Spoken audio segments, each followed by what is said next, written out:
बिस्मिल्लाहिर्रहमानिर्रहीम। आज हम Oxford think new syllabus mathematics 8 edition उसकी बुक 2 जिसको D2 भी कहते हैं स्टार्ट करने जा रहे हैं। आज का लेक्चर शुरू करने से पहले आपसे गुजारिश है कि इस वीडियो को लाइक करें और मेरे चैनल को सब्सक्राइब करें ताकि हर आने वाला लेक्चर आप तक पहुंच सके। आज का lecture chapter number 7 direct and inverse proportion से है। Exercise 7B, question number 4. For each of the following equations, state the two variables which are directly proportional to each other and explain your answer. अच्छा, directly proportional का concept क्या है कि two quantities are indirectly proportional when they increase और decrease in the same ratio.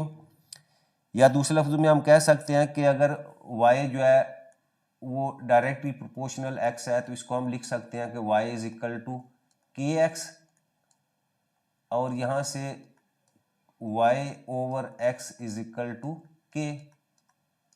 यानी इसका क्या मतलब है कि two quantities are in proportion to each other, the rate of change of one quantity with respect to the other quantity जो है वो रिमेन्स कांस्टेंट। यानी अगर हम y और x को जो है वो इसकी रेशियो या प्रोपोर्शन लेंगे तो आपका आंसर हमेशा जो है एक फिक्स नंबर या ये कांस्टेंट k आएगा। ठीक है, अब यहाँ भी जो हमारे क्वेश्चन दिए हुए हैं इसके अंदर भी हमने जो है वो देखना है कि कौन से वेरिएबल जो है वो एक दूसरे आपस में जो है वो डायरेक्टली प्रोपोर्शनल है। फर्स्ट पार्ट शुरू करते हैं। अच्छा, फर्स्ट पार्ट में हमारे पास जो है वो वैल्यू है जी y is equal to 4x square.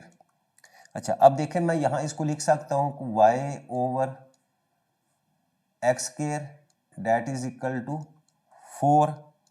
अच्छा, अब ये 4 जो है ये आपका कांस्टेंट है, इज अ कांस्टेंट। इसका मतलब क्या हुआ कि दो क्वांटिटीज y और x स्क्वायर को जब हम इनकी प्रोपोर्शन लेंगे तो आपके पास आंसर जो है वो एक कांस्टेंट नंबर आ गया। तो इसका मतलब क्या हुआ, विच shows that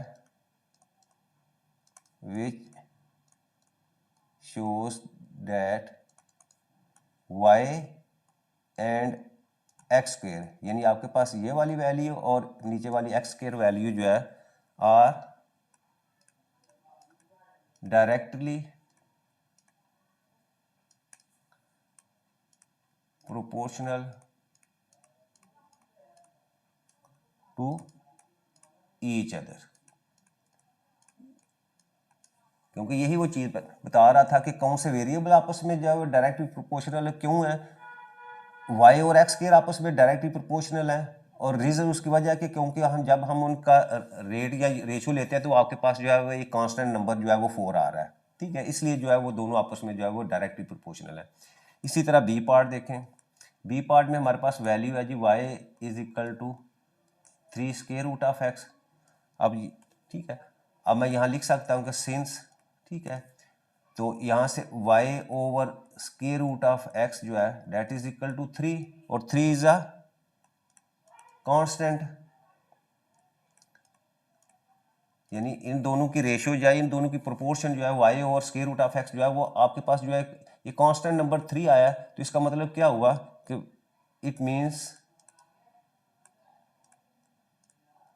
that y and square root of x, ठीक है, are directly proportional to each other.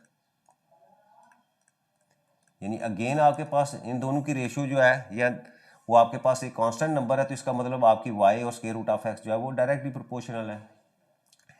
इसी तरह जी सी पार्ट में आपके पास वैल्यू है y square is equal to 5x3। ठीक है, अच्छा, अब यहाँ लिखें since y square is equal to 5x cube, और इसका मतलब क्या हुआ कि y स्क्वायर ओवर x3 जो है ये आपके पास जो है वो 5 आ जाता है, और 5 आपके पास क्या है, विच इज अ कांस्टेंट। वो एक आपके पास कांस्टेंट नंबर है, तो इसका मतलब which shows that y square and x3, ठीक है, ये दो variables are directly proportional to each other.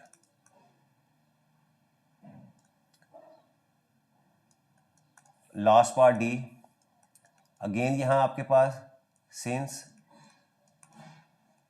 P3 is equal to Q square, और यहाँ से अगर मैं क्यू स्केयर को इस दोनों तरफ क्यू स्केयर से डिवाइड करूँ तो इधर आपके पास over Q square that is equal to 1, ठीक है, और 1 जो है वो that is a constant.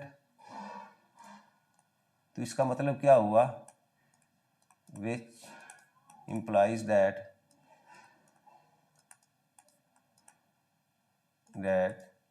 P3 and Q square are directly proportional to each other। तो ये हमारा क्वेश्चन नंबर 4 जो है वो कंप्लीट हो जाता है।